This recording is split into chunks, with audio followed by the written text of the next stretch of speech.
Friends, it's your boy Carnivore Kratos. It's Friday. No, it's Saturday. Saturday afternoon. Some storms coming. It is hotter than a hooker's doorknob on nickel night. It's a joke I got from my wife.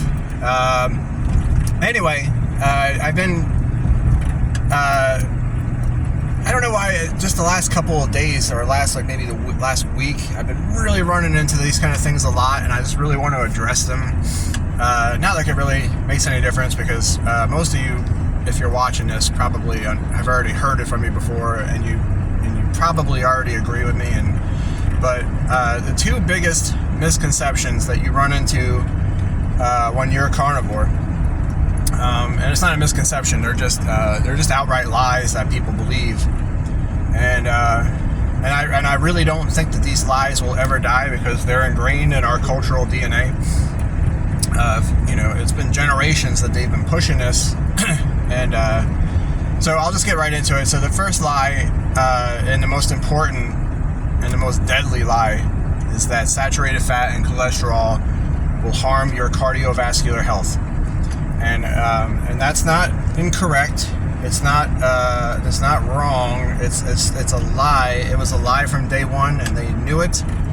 And God knows how many countless millions put themselves in an early grave by listening to this quack nonsense.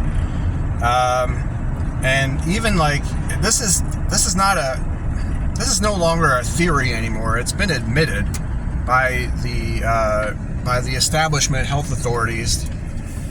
They just did it real nice and quiet, so that not even your doctor probably knows about it. Your doctor is almost certainly, very few doctors actually step outside the box of their pharmaceutical industry funded and directed medical education. So they go to medical school, and the medical schools are basically owned by the pharmaceutical industry. We all know this, right? I mean, and they basically just learn how to misdiagnose disease, so that they can prescribe expensive medications and make money for the pharmaceutical industry. Because there's only one real solution to every single autoimmune and metabolic condition that everybody has, and that is to clean your goddamn diet up, guys. No pill and no medication is ever going to do this for you. And so the bedrock foundation of that lie, of the whole scheme, really, is that saturated fats and cholesterol, basically animal proteins and fats, will harm your heart. And everything trickles down from that, right? Because not only is it good for your heart to have high cholesterol and saturated fat, but it's good for your brain. It's good for your hormones. And hormones are just everything, guys. Like, your hormone balance is literally everything. I mean, it's such a huge part of your function as a healthy or potentially healthy human being. And all of your hormones are made by cholesterol. So they say, avoid cholesterol, and then you keep hearing stories about men's testosterone plummeting. The average middle 20s male has the same testosterone level as a 65 or 70-year-old man back in 1980. That's how bad the testosterone problem is, and it's directly related to it's a lot of other things, but it's very, very directly related to the fact that they got everybody to stop eating meat and stop eating eggs. Everybody's separating their egg yolks, and they're eating chicken and turkey, and they're avoiding red meat because of the cholesterol and the fat. And people will stand right in front of me with a very low body fat percentage, and just looking. I mean, I'm not jerking myself off, guys. I look like a titan, and I worked very hard for that, and I did all the right things to get that way. So, and I've achieved that. I'm not bragging about it. It's a statement of fact. I am very, very muscular. I am very, very lean. I'm very, very healthy looking. And I'm about to get blood work done. Some of you know, next Friday I'm getting blood. I don't even need to get blood work done. I don't even care about my blood work. I know it's perfectly fine. But I said, you know what? Let's get some blood work done. And it won't make a lick of fucking difference, because I'm gonna be like, my cholesterol's perfectly fine. my triglycerides are perfect, everything's perfect, and they're still going to be like, oh, you're killing yourself, or I can't eat like you, I'll have a heart attack, and just nobody will ever, because it's so ingrained in the cultural DNA. And even if I showed them the studies and the retractions from the American Heart Association, they still won't be able to. It's because it's such a dogmatic belief that's been beaten into us for generations. So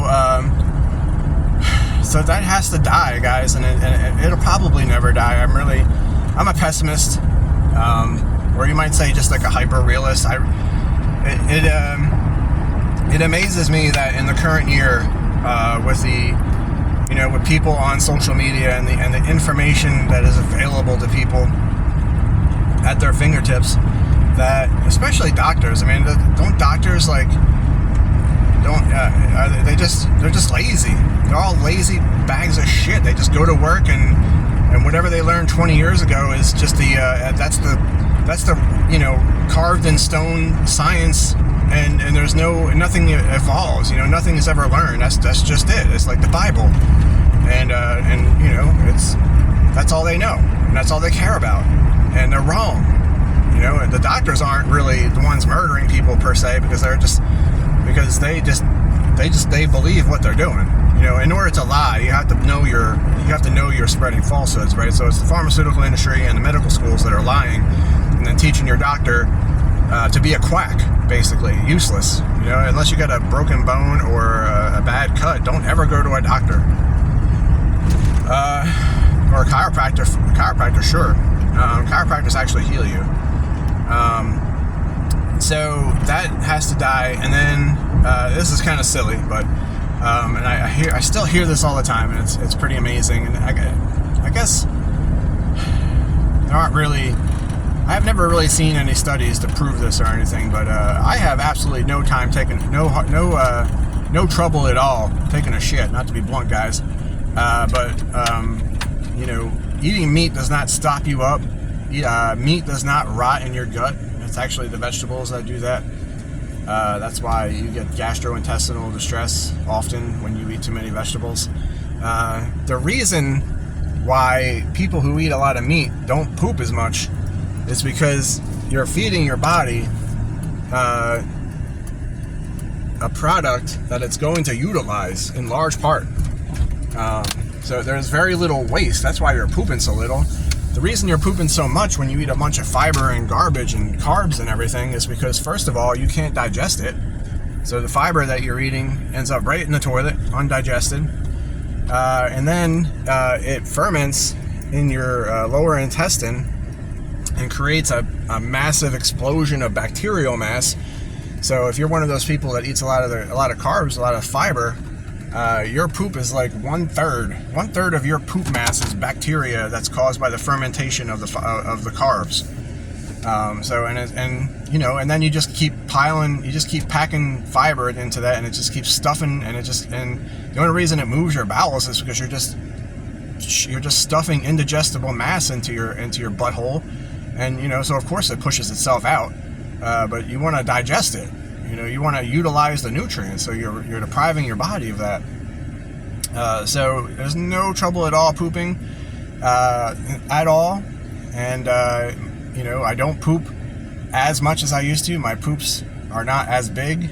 I still poop once or twice a day, mostly once a day. I mean, you don't have to poop when you don't eat a bunch of trash. You just don't, and everything that I poop is legitimate waste product that my body doesn't need, and it's utilizing the rest of it because it's just it's protein and fat, and very little, maybe some carbohydrates in the eggs, and maybe some glycogen, small amounts of it in the meat and whatnot. But everything I'm eating is getting utilized. That's why I don't poop a lot. That's why carnivores don't poop a lot. And believe me, I would know the difference between not needing to poop and being stopped up, and I'm not stopped up at all. I have no. And another thing I don't do very much is I don't fart. I don't have gas. I don't have bloating or gastrointestinal discomfort unless I eat dairy. But if right now I'm pretty strict carnivore. I'm eating nothing but beef and eggs, and there is no discomfort at all in my digestive system at all.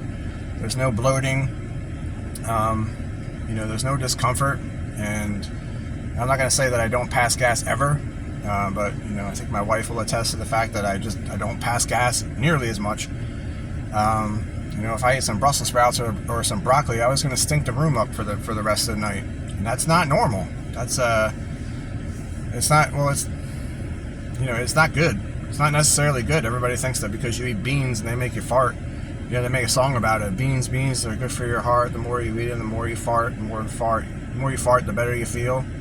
So eat your beans at every meal. Like passing gas is a relief from the gas that was caused by eating the beans in the first place. You know what I mean? So the gastrointestinal distress that you feel is your body saying that I really don't want this. That's what the gastrointestinal distress is. That's not good for you. It's not normal. Why would distress and pain and bloating and discomfort and nasty smelling gas be something that's indicative of a process that's healthy for you, right? Think about it. So anyway, to summarize, cholesterol and saturated fat are good for you.